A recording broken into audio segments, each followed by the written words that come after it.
Greetings and blessings, dear Vahan here, with our new lecture series called Faith and Family, organized by the Religious Committee of the Eastern Prelacy, which will come to you every Monday around noontime.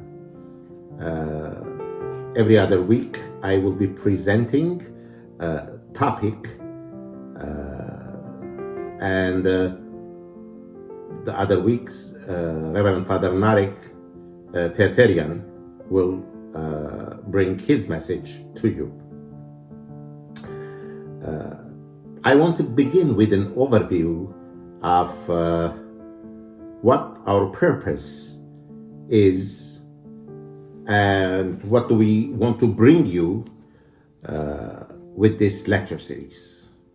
Of course, first of all, awareness of what makes a healthy family and talking about the dynamics, relationships of family members, and what role does our church, what role especially our faith plays in improving and helping our family relationships to mature, to change for the better, and ultimately, of course, to improve. When we talk about family, especially in Armenian cultural understanding, compared to Western societal understanding, family is, of course, it's the traditional understanding. Of course, it's the mother, father, and children, even the grandparents and grandchildren. But we call, in Armenian, not only a family is called a family, but it's more than that. It's the home, it's the place where light comes from.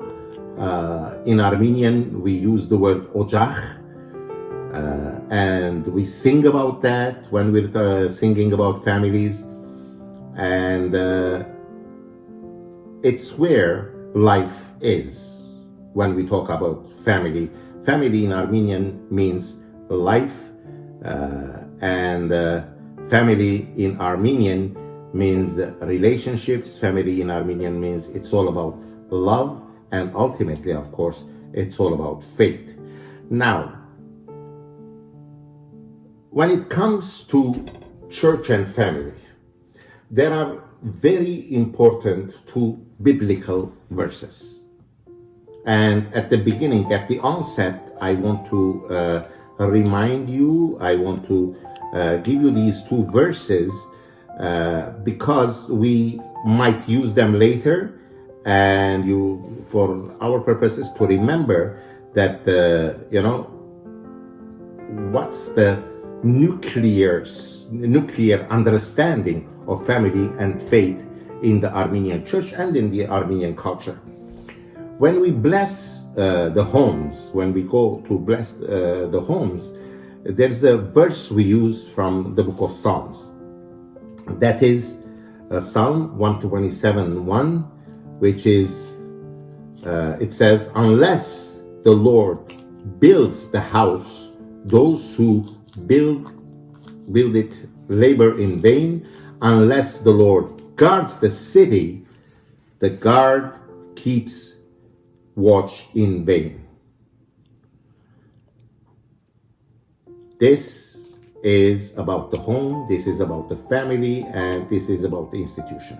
Now, when we talk about faith, a very famous verse that we use in the Armenian church is from the book of Hebrews, Paul's letter Hebrews, chapter 11, verse 1. Now, says Paul, the apostle, faith is the assurance of things hoped for and the conviction of things not seen. It's the assurance of things hoped for and the conviction of things not seen. So 2 verses, if God doesn't bless the house, everything is in vain. So presence of God is essential, is indispensable. It's of utmost importance as in our culture and in our church life. And faith is one of the best methods to getting to know God. Having mentioned the Bible verses about family, home, and faith, now let's talk about the importance of the institution of family. As I said, in Western society, the definition of family is very wide and it's very diverse. Even one person can be considered for himself a family. But when we look at the work of psychologists, and especially when you look at Maslow's hierarchy of needs, you see there the importance of love and belonging. Because ultimately, as human beings, we need to be loved. We need to love partners, to have a love object as having children, because we were children once, loving our parents. So this dynamic coming longitudinally, being loved as a child,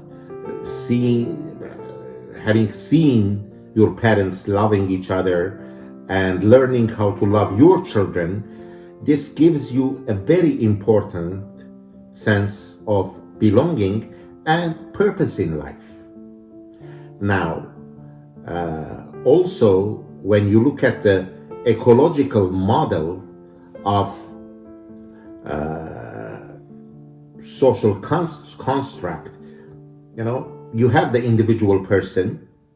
The individual person alone lacks the experience of relationship. So the immediate relationship that the individual has had from childhood, growing up, and eventually going through the circle of life is the family. Of course, the first relationship is the family, then the community, and for us as Armenians, you have your church community, which is considered your church family, and then of course, more abroad, you see your relationship in society. So, God's role, the role of your faith in all of these is that you're handing over yourself, you're handing over your family, and actually you're handing over your community to God to make everything complete, to fill the gaps, to take anything that is imperfect, because as human beings, we surely know our imperfectness. That's where the role of faith and God comes to make you perfect. That's one of the very interesting things that our church provides us is confession and healing. So eventually we are going to pick topics like confession, like healing, like attention, like many things, and go over them to see what tools there are in our church and in our families that we may have been neglecting, so that we can help ourselves, help our families, and of course, ultimately, our communities. Thank you.